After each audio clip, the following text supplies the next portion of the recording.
All right, teammates, we are back once again. If this is your first time listening to the Move Swiftly podcast, welcome to the number one podcast on innovative teamwork. Great to have you. Looking forward to having you back for more. Hopefully, this new year has been going great for you. Hopefully, you're setting your goals and hitting benchmarks for your goals. As you guys know, we don't do resolutions around here. We do goals, actual attainable goals to actual measurable results. So, today, and regular listeners, you guys already know how I get down, man. We've been doing this now, what, 5 years, 6 years at this point, and every single time you hit the play button on this show, you know that there's whatever the obstacle is, whatever the challenge is, whatever is in your way, or you feel like is in your way. We are here to indirectly tell you you are not going through it alone.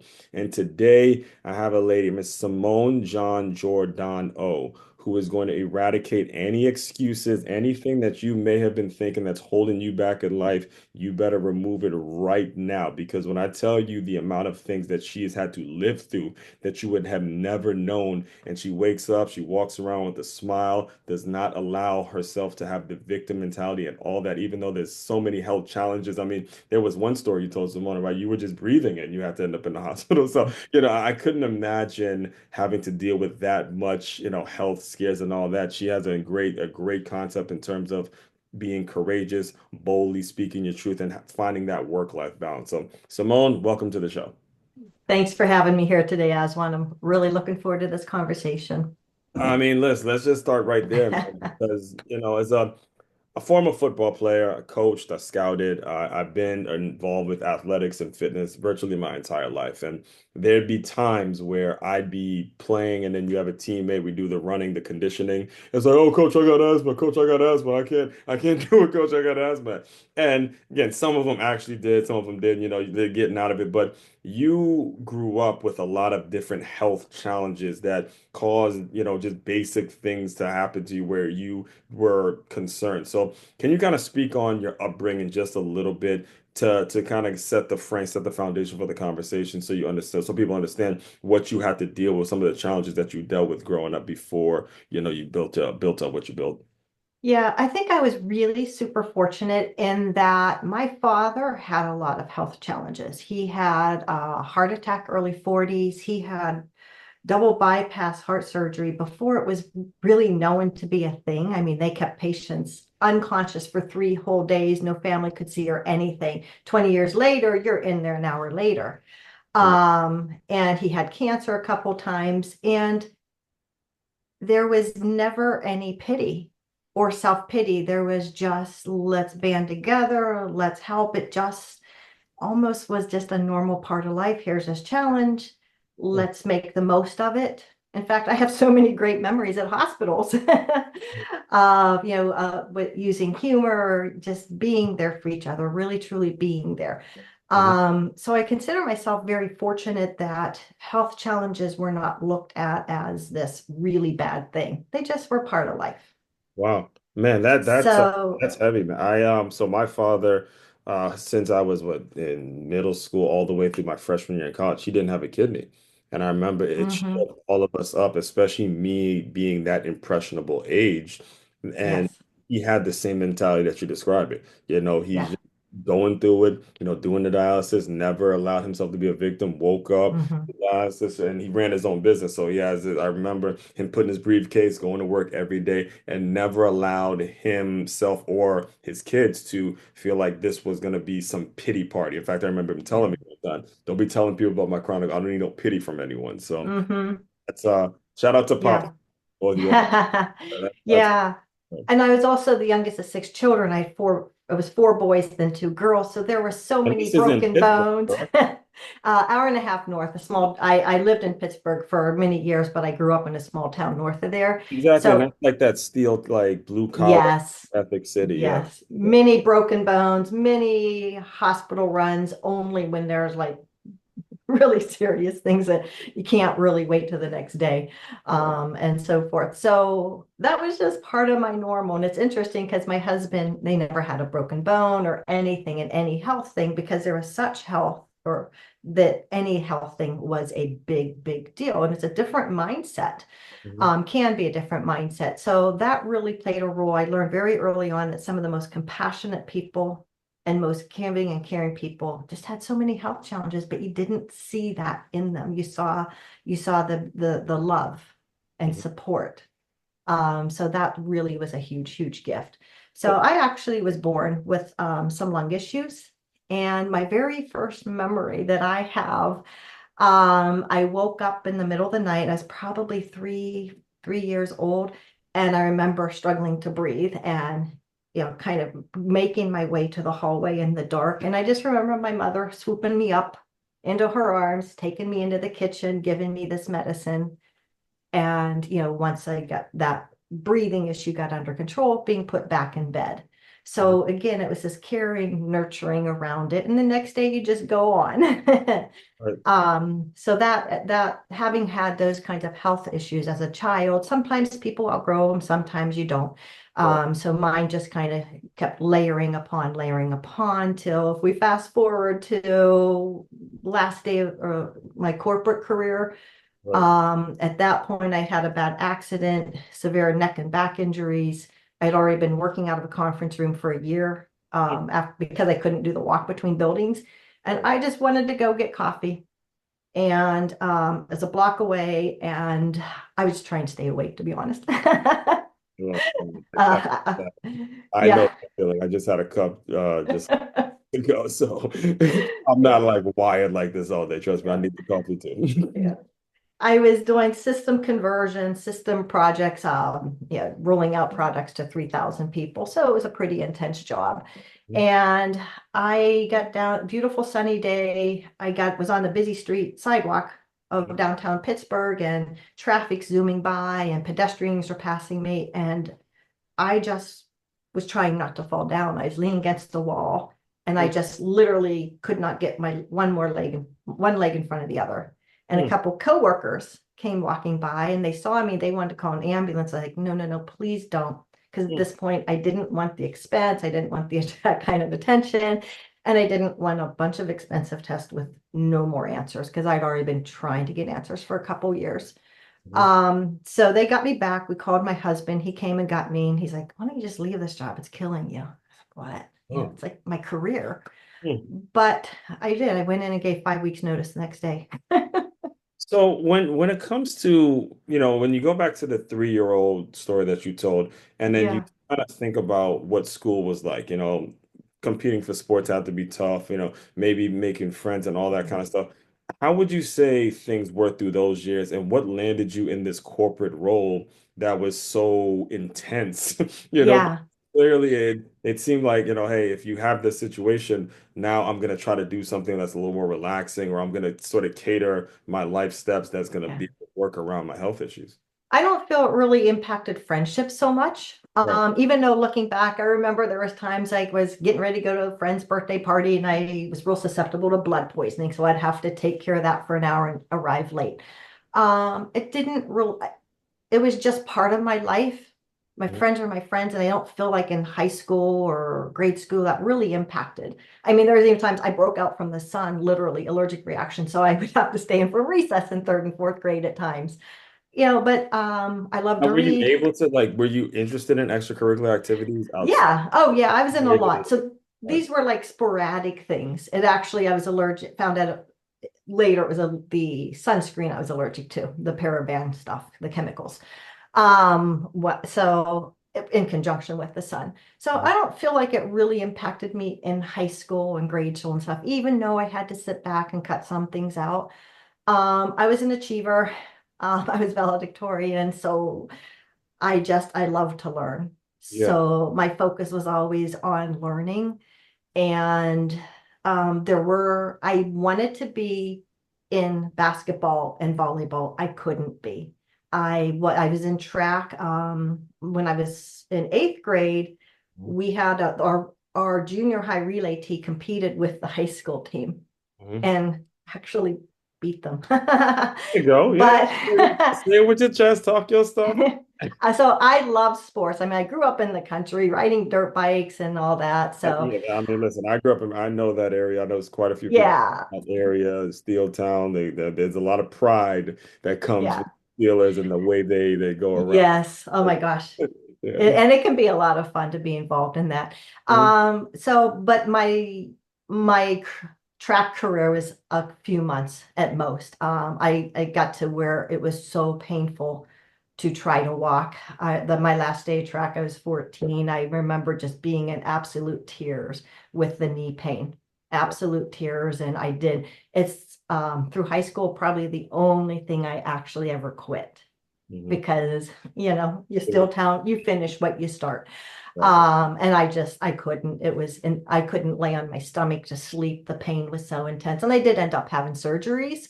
So it was disappointing that I couldn't be in basketball and volleyball and those kinds of team sports because as you know, obviously there's so much value to that kind of team. So I became involved in marching band and put No. my efforts there. Oh Um, man, I hate to cut you off there, but so this past as we're recording this, by the way, guys, January 6th. So last week I went to the Relecquist Bowl in Tampa. I actually okay. I'm a huge Michigan football fan. Oh, I And went to Michigan. yeah. Huh? I went to Michigan. Go blue, baby. Go blue. Oh, man, you would have loved it because so they played Alabama in the Relecquist Bowl in Tampa. And I was, I stayed for all the bowl festivities. I was there all weekend and I saw the band there and how much pride they had. And I'm sure I'm preaching to the choir with you, but the parents and seeing how the marching band and how that whole thing came together. Because listen, most of the time during those years I was playing. So I missed Yeah. all of that as a player. And that was the work that the band does was something I was probably the most impressed with because we had the Hmm. beach day, they performed there. The next day they had the Battle of the Bands. Even before I got there, they did a performance at Busch Gardens. And then when I went to the tailgating, the Gator game, they performed there. And then all game, all 3 hours, there. Out Oh, of the victors. I might get off trip if we start talking about that experience. But yes, speak to us a little bit Well, about that marching band a little bit. well, that's all very relevant because I barely made it through my senior year with band. I was still, the pain was becoming This is in overwhelming. high school. Yes, in high school. So I I went to Penn State, started in biochem, but then I transferred to You can Michigan. say it. You can say And then it. I transferred to All right, listen, Michigan. Penn State, shout out to Penn State. Y'all in it this year. I can't say nothing. I talked a lot of smack. I talked a whole lot a year ago. Y'all got it. I mean, you still got to be noted. And then what's crazy, I just had this conversation, is Notre Dame, Ohio State, Penn State, all three of them are in. The only thing that's missing is Michigan State. And we'd be like, Mm, we have yeah. biggest. So right now, us Michigan fans, we're big Longhorn people. Longhorn, only chance, only chance we got left to, Yeah. hey, don't let one of these after we win it of all time of all teams. So anyway, go ahead. So Michigan, it was actually required. I was majoring in music, and it was actually a requirement to be in the marching band. And Oh, they do the high step. yeah. And that's intense. I mean, you're lifting your knees every there. I couldn't even do that at that point. I had a knee surgery that went wrong, and I had complete atrophy in my left leg. I dragged that leg. I couldn't get out of a chair without my hands. I'd actually wait for people to leave the room Right. to try to get up so they wouldn't see me struggling so much. So I had a medical exclusion from that requirement, but I would have loved to have been because it would have been Rose Bowl and all that. It would have been amazing. Yes. But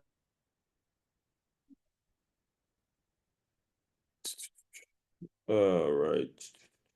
You froze. Oh, uh, okay. Yeah, uh, you froze a little yeah. bit. So so I was saying about with Michigan, it was a marching band was a requirement, Yeah. and I could not do it. I was struggling to stand up. I would wait to leave, get up and leave sometimes till other people were out of the room so they wouldn't see me struggling so much to try to stand. And I had complete atrophy. So I forget where I was going because my screen froze. But yeah, that's where you asked me about relationships in high school. And it just was. But in Michigan, I started to see the differences. I started to feel the emotional differences Hmm. at that point because you had, it was a whole, I didn't know anybody there when I went. And I stopped going to dinner because it was up a little incline and I couldn't keep up with friends walking and I was falling at this point a lot. So So I would just take my lunch and stay at the music school all day. So I now, wouldn't have to walk and fall. so during that time though, because that those are years that you really got to sink or swim, regardless of, I mean, it's Hmm. dog eat dog world during those Yes. years of bachelors, 18 to 22. Anyone that's been through it knows exactly what I'm talking about. What drew you to the corporate world? Like, how were you able to manage Yep. years? Because, and I'll just tell you, as a person now that looks at what you do now, your brand, and I'm listening to you talk, you have a way of balancing out life. You have a way of balancing out work, business, personal, and then, the fact that you were in the band and what I Yeah. saw with the band and how they're able to balance things out. Walk us through some Hmm. of those lessons in those 4 years that led you to the corporate environment. Um, Keep going. You're going to have challenges, keep going. And I knew I loved to learn. And there is a very strong, getting the word, statistically, people who are good at music tend to also be good at logic and math. Hmm. So I got drawn into the banking industry from that perspective. And how did it really come about? I had huge student loans. I was putting myself through it, out of state tuition independently. So I came out with huge loans. Hmm. So I went in and I, long story, I ended up losing interest in the music at that point because of financial situations. I transferred to a school where I wasn't as challenged Mhm. and I wasn't in that thriving learning environment where everybody was, it was very competitive, but not to be number one. It was just competitive to learn from each other and come together and put together something really beautiful. And when I transferred due to financial situations, um, that environment wasn't there, and I don't thrive in a non-learning environment. Listen, I mean, and So if I got I went to the corporate. reason the reason I have to pause you there is because so currently, actually, where I'm at now, I teach at this school named the Center for Creative Education. Right. Oh, Yeah, wow. the way it works is we actually use an art integrated system. It's K through five. Mhm. We use an art integrated system where we'll bring teaching artists like yourself, whether it's a musician, whether it's a sculptor, whether it's a painter, and they're aligning actual math lessons Mhm.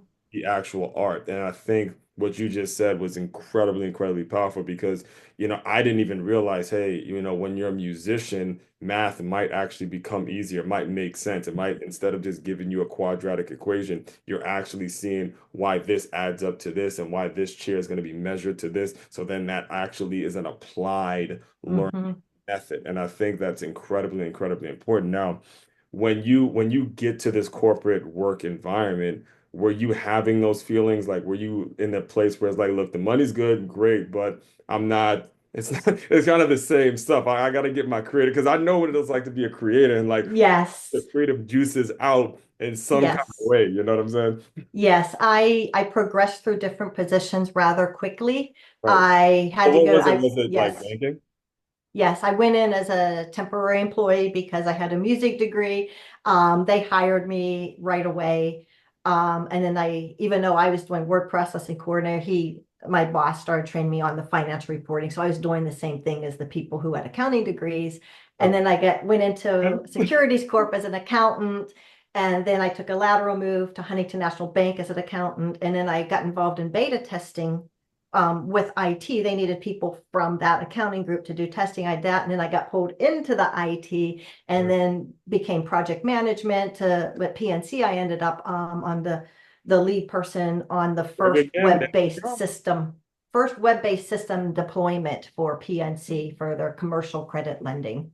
Oh man, you can't see So, that. I'm actually getting goosebumps on this because I listen, I went into college wanting to be a business major. I took uh-huh. an accounting class. I said, enough of this. I'm gonna move on to something else. But I never learned it from the perspective of having that creative mindset to where maybe I Yeah. would have stuck with it if I could have connected the curriculum to some real life stuff. So, as Hmm.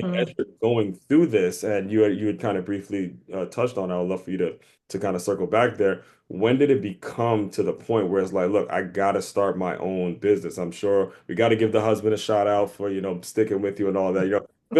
Kind of fill in the blanks in terms of when it's like, look, courage, be you. I want to make sure I get the right name here. The song's Courage to Be You. No, the name of the company that I want to make sure. Balance Up Community. Yeah, that's it. Yeah, balance of community. When did So that happen? I want to make sure there was a name at over time, I'm going to jump back to my years at Huntington National Bank in Ohio, actually, because at that time I was still falling a lot. It had been 16 years, and It's, it, by the way, Ohio State. You see, we can say the name Ohio. We are all right. We're mature enough to say Ohio. Okay, we don't, that team all that. We actually say Ohio. But I just have to get that off. We're in football season when we're recording this, so might be a little edgy. yeah, I did tease my boss a lot with Ohio State versus Go Blue. Right. So one day said something like, "Oh my gosh, my knee is really acting up today," and this woman I worked with started laughing, and then she said she all for a couple years had thought I was going home and drinking at lunch because I would come into work, I would fall, and I Oh, would kind of because you laugh would be because all right. yeah, she would see me falling and I was trying to hide this unhideable stuff. So I would laugh a little bit, laugh it off. Every day. So, and it was fine. Communication. Yes, Anyways, yes. let's start on that. So and this plays a lot in because it's that trying to hide the reality and we're denying it to yourself. And then you just keep getting yourself into a bigger and bigger and bigger mess. Like there's times to push through, but it's not all the time. And then at fast forward PNC, I know, well, no, this is a Huntington too. There were times I was leading a meeting. I was in charge of the credit card system and I would have a migraine so bad. I would be in tears, lights out. I'm leading it. I'm having somebody else take my notes. Mm. I would go get sick, come back, continue leading in tears, just because it just feels like someone's killing you, but I could still bring my focus through there. And Hmm. I don't recommend that to anybody. I have a very stubborn side. I would not do that to myself now, but so there's everything that's kind of good has its downside. So that growing up, pushing through everything got to a point where it became very unhealthy for myself. Right, right. So I kept trying to push through. And then 4 days after our honeymoon, I took a bad fall on ice, which doesn't happen here in Florida.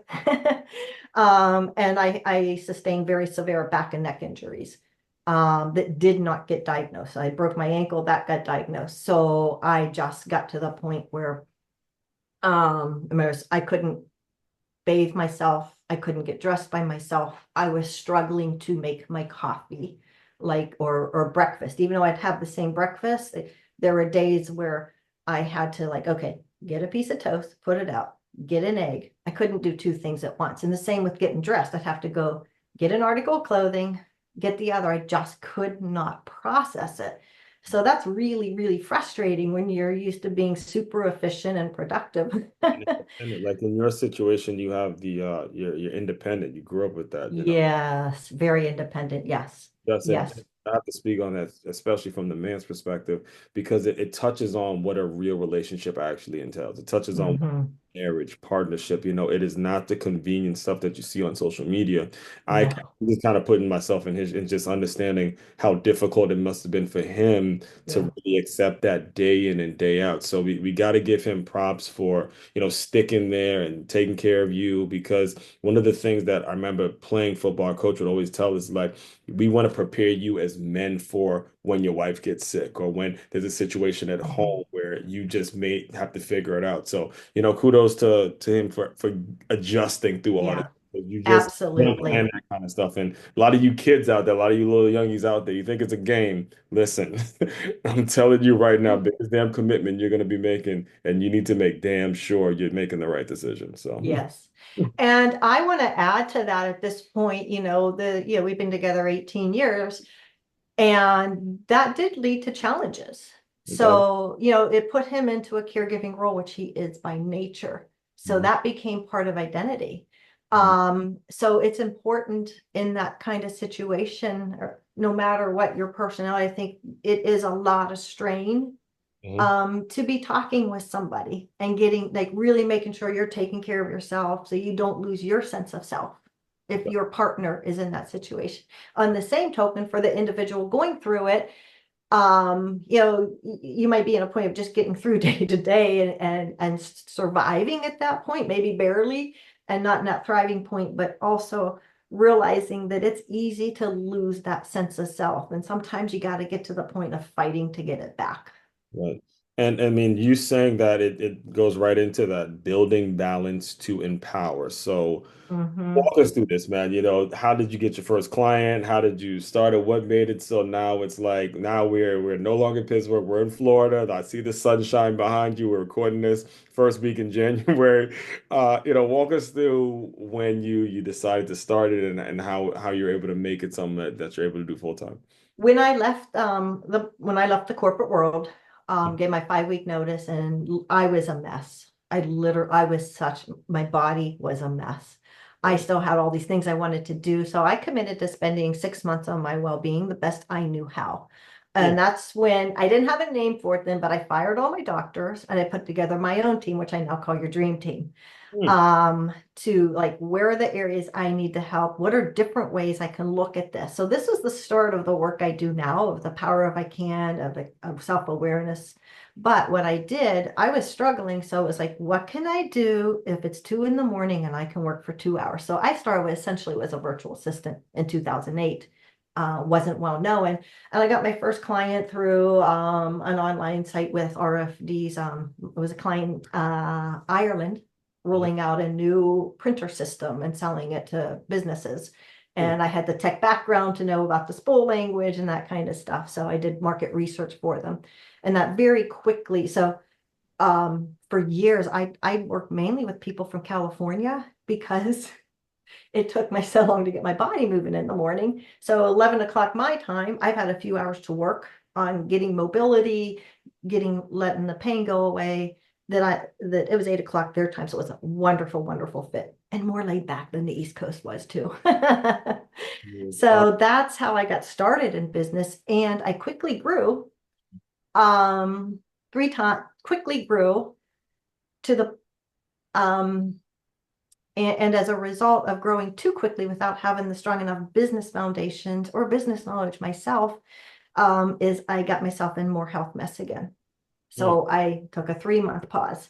And by the third time, this is all in the first 5 years of business, I agreed to create custom training program for staff at Duquesne University. They had approached me. I did it and it was successful, but my health went tanked again. So I wanted to grow my business more. I wanted to kind of up the clientele. At this point, I was a marketing business, and I wanted to pay a sales consultant like $10,000 to get really good sales training. And at the end of the consult, he pointed to a poster on the wall that had a triangle: mind, body, spirit. And he said, look, your mind and your spirit are great, but until you learn how to take care of your body, your health, you're never going to achieve the success you desire. I was like, wow. And he suggested I like shut down for 6 months. I went home, talked with my husband again, and did. And it ended up being a year. I transferred my clients to a peer. I prefer peer over competitor. It's work, work together. You can support each other and everybody wins. So my clients were well cared for. And I really, really started to figure things out that year. Mhm. So 5 years later, after leaving, I really started to saying, like, I got to really listen to my body. I've been doing it, but I got to take this deeper. Mhm. So I rebranded as the Small Biz Shop, the marketing business I had, and opened a storefront with hands-on training and stuff. And that gave, at this point, I learned to manage my growth cycles. Right, I learned to make sure I had systems in place. I learned to make sure I had some backup plans for if I had some health condition that flared, right. I had a solution or people to go to help me out. So I started building a team. So all these kinds of lessons eventually came into how to build your business to support your health and well-being. And when you do that, you leave space for healing. Right. So if you're in this constant cycle of fight, fight, fight, pushing yourself, you're not giving your body a chance to heal. You're not giving yourself the space to come up with solutions that are going to help you. You're not, you don't have the time or energy to reach out and build that dream team. Mhm. So that's all the work that progressed into the Balance Up community. All those lessons as 13 years of entrepreneurship on my own prior. So, if just in case anyone's listening, what is the thing that your ideal client is going through, and what's the result that they're going to see after they've worked with you? Because what you laid out, Mhm. incredible, like it's a lot. That's an actual anthropologist going through firing doctors, hiring doctors, Yes. building the business, and then realizing that she still needed some help. I mean, what you laid out was absolutely amazing and absolutely perfect. But now, as a client, if they're listening in that wants to work with you, what exactly are they going through so they'll Yeah. know, hey, the result is going to be what? There tends to be a few one of three key situations somebody might be experiencing. One could be they've had health challenges, they know it, and the chronic health challenges just kind of insidiously come in and take over your life. And then just one day you kind of go, whoa, this just is, Because they've it's been overtaking my life. ignored for so long, and I hate to actually bring this Mhm. up. I was listening to the Notre Dame coach. Jesus, it's completely what is it? I I just can't help you with the name. oh the name it just Marcus Freeman, yeah, Marcus Freeman. Okay. So he played at Ohio State, and then he went on to the NFL, and he found out in his last year that he had a hard Mhm. issue, and he had to like retire right on the spot. And what they were saying was, how could you have played for so long and then find out by the time you get to the NFL, you have a situation with your heart? And I think it's a lot of what you're saying to where these chronic illnesses that a lot of us don't pay attention to because we're so in survival mode, go, go, go, go, go, go, go, that by the time it catches up to you after a while, it's like, geez, now you gotta Yes. play catch up. So, Yes, it becomes your normal so slowly yeah. that sometimes it's hard to recognize. Other people might be recognizing if they haven't seen you for a while, or you might have a good day and think, "Oh, I'm okay," and then the next day is bad. So you can get into what I call the cycle of setbacks, meaning, hey, good and productive and making lots of progress for a couple of days or a week or whatever, and then, oh my gosh, I'm in bed or I'm really in pain, right? Cognitively, whatever this person's symptoms are, flare up. So it's up and down, and it's tiring. So you're losing time and money, you're losing opportunities. There's a lot of loss to there, that if we don't step back, we don't get to really address with solutions that can work. Another situation could be an individual who's in the corporate world and realizing, oh my gosh, like it gets to that kind of point, like I can't do this anymore. It's just not working, whether it's burnout or whether it's an actual health issue, physical health issue. It's they know there's something better. They don't know what, might be really scared, but Right. looking at that and like, so they're basically looking, how can I start my own business? Mhm. Another situation could be somebody has used to being healthy and all of a sudden they have an onset of something quite suddenly. So in this case, I'm not referring so much to like a knee injury, but like one individual for example, suddenly had trouble using her hands, Mhm. had trouble walking, was getting really bad vertigo, and could not do her job because she used a camera. Yeah. Um, so what do? You're a business owner, and now you're scared, you don't know what's going on, you don't have answers. So in all of those cases, it's slowing down, learning to listen to our bodies Mhm. with openness.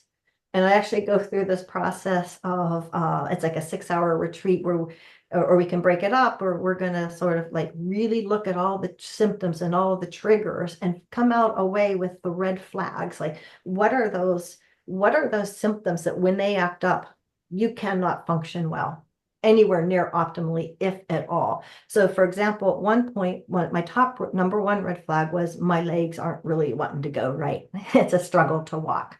Yeah. And as soon as that, so my flare up management plan for that for my business was immediately critical work only for a few days. Because if I pushed it, I might be out, I might lose a client, I might not be able to take a great opportunity. So it might be like, oh, I can't do that. I don't have time. It's like, no, you don't have time not to. so Right. so Right. it's really easy with these kinds of situations to be hyper vigilant, focusing on everything, or denial. I'm the queen of, and Yes. saying, I can push through that, I can do it. Either one's going to get you in trouble. So how do you bring balance? We're going to focus. We're going to find those couple red flags those ones that are causing the most emotional pain, the ones that are causing additional impact to your physical well-being, and those ones that have the greatest financial risk. Right. So we're looking at it from that perspective. What's it truly costing you? Or it could even be relationship costs. Yeah, And now let's focus just on those. exactly. And then I like to say it's the foundation of you. We're going to work on, and it's also the foundation of your business. So I start out with this assessment that goes through the 7 areas of life to see what impact is your health challenges. And it's confidential because there's no need to know what the health challenge is. It's the impact of how's it impacting your work? How's it impacting your business? What's weak in your business? Where do you need to bring in a stronger foundation? Mhm. Is it fear, just regular old fear that we all have, or is it truly the health impact? With this assessment, I can get down to all that information, and then we customize around there. That's absolutely fascinating because so much ground and so much detail goes in to everything that you laid out. So, when you think about what's next or what you plan on building for the future, can you kind of speak a little bit about, how you see this whole thing playing out? Is it like regular retreats? Do you actually want to get back to having a storefront? Kind of put the vision out there for us. Okay, there's this place I was looking at this last week. Probably it's like a flip a coin. Am I going to do that or not? I don't think, Oh man, because it's that close, huh? logically it's not probably the best time. But man, I love that little spot. It's right on the little downtown street. Oh, So I there's haven't that been kind of. there. Actually, so my birthday is on Wednesday. I'm driving out to Panama City tomorrow. So that's my first Oh, actually going there. So oh that's like wow. that one spot of Florida I haven't hit. I've been Jacksonville, Palm Beach, Tampa, all that, but I want to Yeah. Panama City. So I say I started this business officially in 2019. And I said I had like a 10 to 20 year plan. So I'll be rolling these items out forever and adjusting based on what people benefit from the most. But I've gone through extensive training as a compassion cultivation teacher out of the Compassion Institute, which is created out of Stanford University.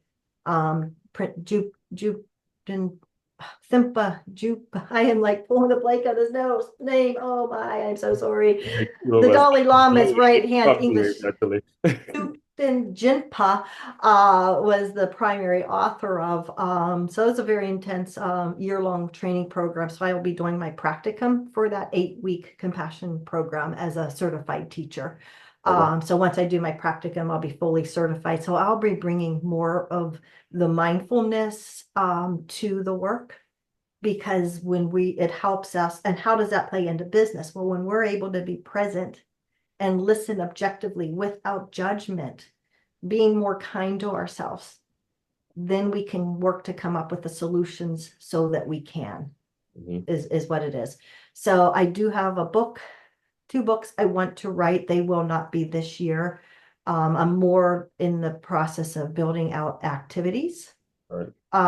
a combination of free and low cost activities that people can participate on, working on these skills around self-awareness and so forth.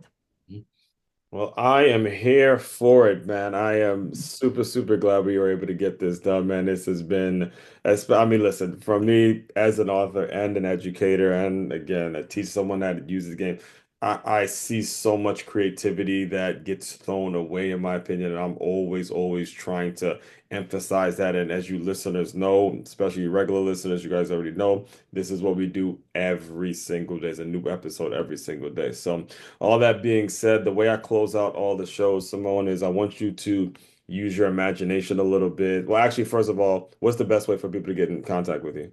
You can go to my site at simong.net. And again, that's Simone G as in George.net. Mhm. I also, if they're looking to build your team, to support your well-being, your business, to figure out what that first need is, there's a short guide to walk you through adding that first person or resource source at balanceupyourdreamteam.com. Yeah, I saw that. And all of that will be included in the show notes as well. So, final thing I do to close out all the shows is I want you to use your imagination a little bit. You are back to being, I'd say, maybe the 5-year-old girl. You're struggling with health. You're seeing your dad go through that, what, 5 brothers and sisters. So you're in that steel time. Pretend that that version of you is in the Zoom room here. Give her some words of encouragement, and we will officially close. I think I would say, you know what? It's going to get bumpy, but have fun with it. Still, share the love with yourself, share the love with others. That's really what matters, how we show up each and every day with the impact we have in sharing our sense of being or love with others. It's the best thing we can do. That's it, man. And as but if you're first time around here, the reason I close out with that question is because I want to be directly talking to you. If you are going through that again, do not take this very moment for granted. Do not take ever let a day go by in which you're taking for granted the fact that you're here and the fact that you're healthy and the fact that you're able to do whatever it is you want to do. Don't take it for granted. So all that being said, oh wait, did you want to add something? I wear a bracelet just simply says Simone lives as a reminder to be grateful for every day, no matter what. Amen to that. Amen. And I'm glad you got that one in too. So, fellow teammates, continue to move swiftly. We will talk more soon.